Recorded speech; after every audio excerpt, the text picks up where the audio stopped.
Flubaroo? Flubaroo? I think it's Flubaroo.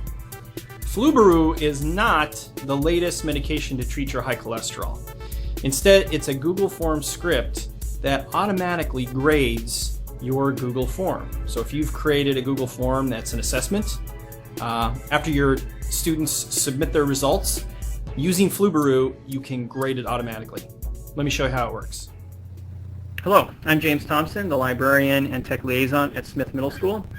And today I'm going to show you Google Forms and then a script that you can get for Google Forms called Flubaroo. Flubaroo allows you to take the results that you get from a survey or a test that maybe you create with Google Forms, and it grades it, it assesses it. So first let's talk about Google Forms. I have a sample test that I made here previously. I'm going to show you the sample test first, and then I'm going to go ahead and create a new form to show you how you go about making your questions. So my sample test is titled Sample Test. I created the first two fields, first and last name.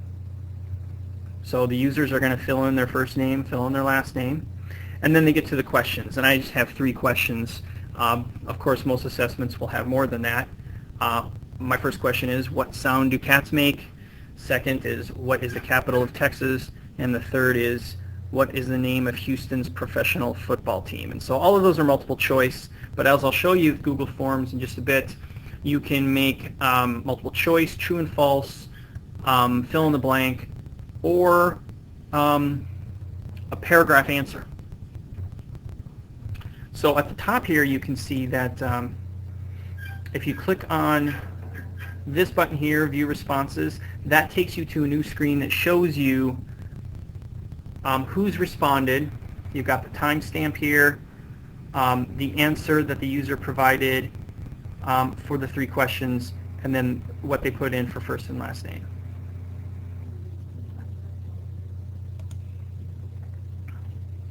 This button here, if you push it, it kind of turns your Google form on or off. So if there's ever a time where you want to assign kind of a time limit to filling out a form that you send out, once that time limit's hit, you just come in and log in, go to your file, and then click this button, Not Accepting Responses. And even if they click on the link, they will no longer be able to provide answers. So if I've actually pushed Not Accepting Responses. If I go to the live form here, you can see I get a message that says that it's no longer accepting responses. So it's been turned off.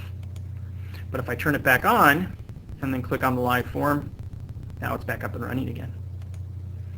Okay. So I'm going to close this out, and I'm going to come over here and I'm going to make a new Google form. So I'm going to come over here to Create.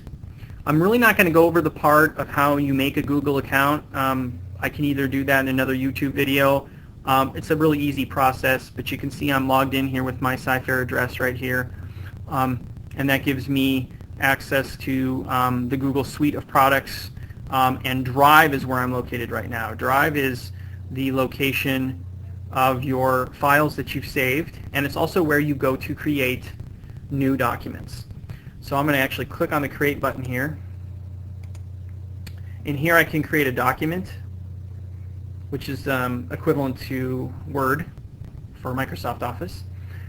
Presentation, which is the equivalent of a PowerPoint. Spreadsheet, which is the equivalent of Excel. And then they have something called Form. So I'm going to click on Form. And here you get to pick from many, many templates. And I used just the simple default one for the test I just showed you. But for the heck of it, I'm going to pick Argyle for my template for this new one I'm making. I'm going to hit OK, and then I'm going to first title my test. So I'll call this Sample Test 2. So that's going to appear as the title. And then this is where you create your questions. And depending on the type of test you're giving, if you know that it's going to be multiple choice, then you'll want to word the questions in such a way that one of 4 answers that you provide is the answer. If you want it to be true and false, same thing. provide a question that can be responded to in a true or false manner. Or if you want your responses to be more open-ended, then you can do that as well. You can see over here the question type is a pull-down menu, and depending on what you choose, if I choose multiple choice, you can see that these are the options I have for filling out however many choices I want to provide. If I switch it to paragraph text, then the question is here, and then their answer is going to be here, and the box gets bigger because you're providing, a multiple sentence response. Choose from a list. Checkboxes. Text, which would be like short answer. I thought they had true or false, but that would go along with multiple choice, where you would just have two choices. And inside, option 1 you would put true, option 2 you would put false. So they don't have it per se, but you can definitely change it however you want. So I'm going to go back and rewrite my I don't know why that switched over. What sound does a cat make? So that's going to be my question. Help text, I'm not sure what that is. That might be something that you're providing to help the person taking the test. I've been skipping that. I'm going to go ahead and make this multiple choice. So for my first choice, I'm going to put down move. And then I'm going to add other choices. So option 2, I'm going to put in meow. Choice 3, woof. Delete this one. And then let's say gobble for my fourth one. Okay. So the question is, what sound does a cat make? My multiple choices are moo, meow, woof, and gobble. And then I hit done.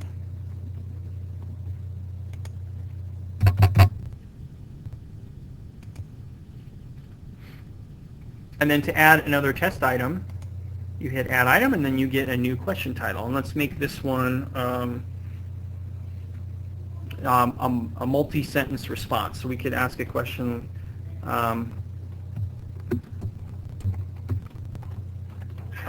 what was your favorite pet? So then over here, we want to switch it from text, which is just a short, small answer box, to a paragraph text. And then we hit done. So then if we hit live view of our form so far, this is what our test looks like so far. So this is what it looks like to a user who would, answer woof for what sound a cat makes, and then would click inside this box and would begin to create a paragraph describing what their favorite pet was. And then when they hit submit, that comes to you, and when you hit your view responses menu, you get to see the results. Okay, so I'm going to go ahead and close that out.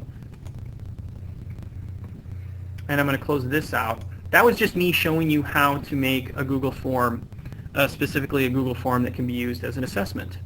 So now I want to go back to my sample test here.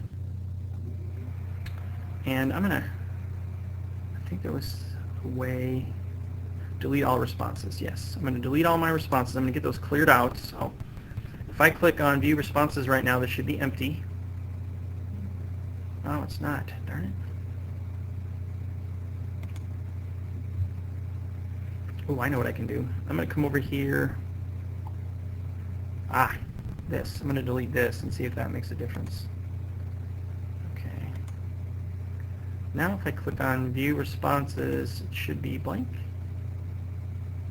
No, it's not. Oh, okay. It's searching back to the drive. Okay.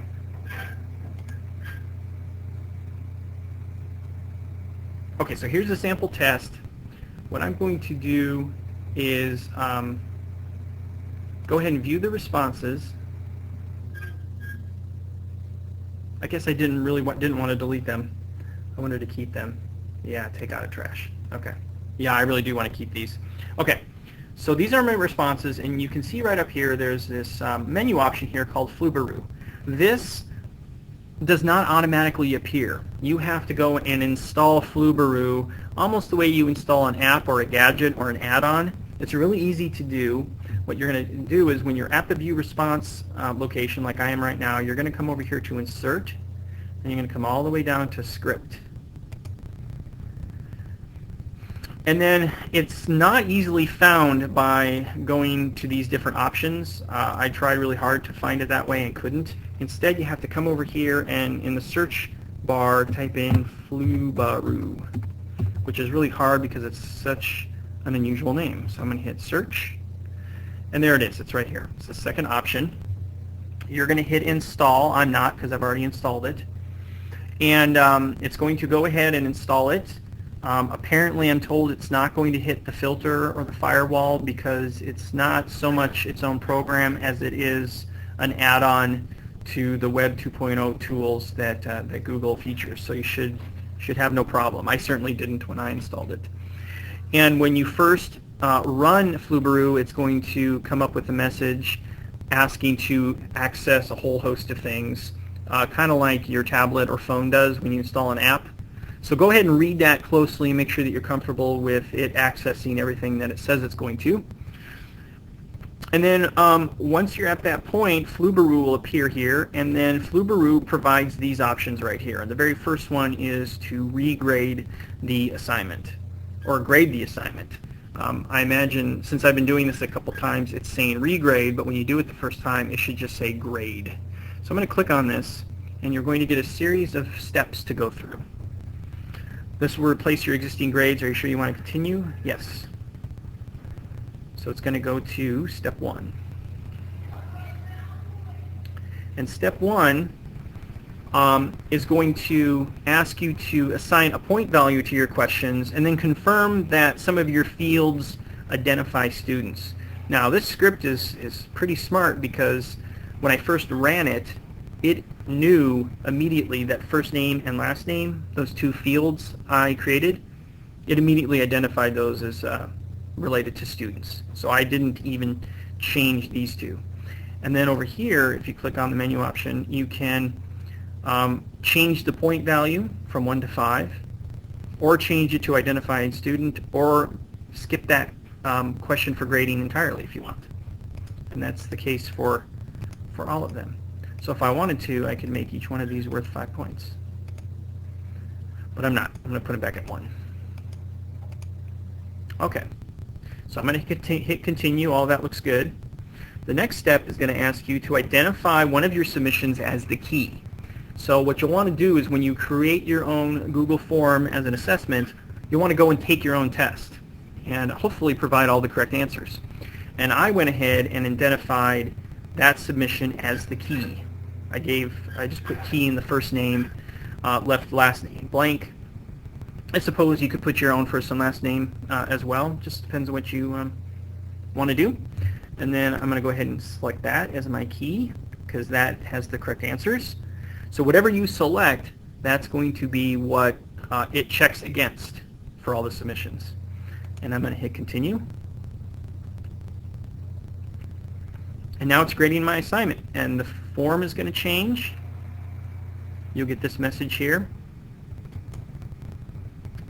And here are our results. And if someone is highlighted red, that means they've got a failing grade. If they're in black, that means it was a passing grade. You get some summary information here, although my sample was so small, this information isn't terribly useful. But if you use this for multiple classes where you get almost 200 submissions, I imagine that the information would be much more useful. But more interesting, you can see here that for each person who submitted, it tells you the total points, the percentage they got, how many times they submitted, and then the responses. So in the silly submission I did for Fred Smith, where I made sure that Fred didn't answer any of the questions correctly, you can see that it's 0, 0, and 0 for correct responses for the questions. Percy Jackson did slightly better. He got 2 of the questions correct, but since my sampling is so small, that was still a failing grade because he only did 2/3 percentage-wise. And then the person I work with, Gardenia, she rocked the test. She got 100 on it. And so you can imagine, though, that if you're doing this for sampling that's much bigger than this, this instant grading could be a very useful tool if you are doing the type of assessment that you can have online and can have this kind of quick turnaround.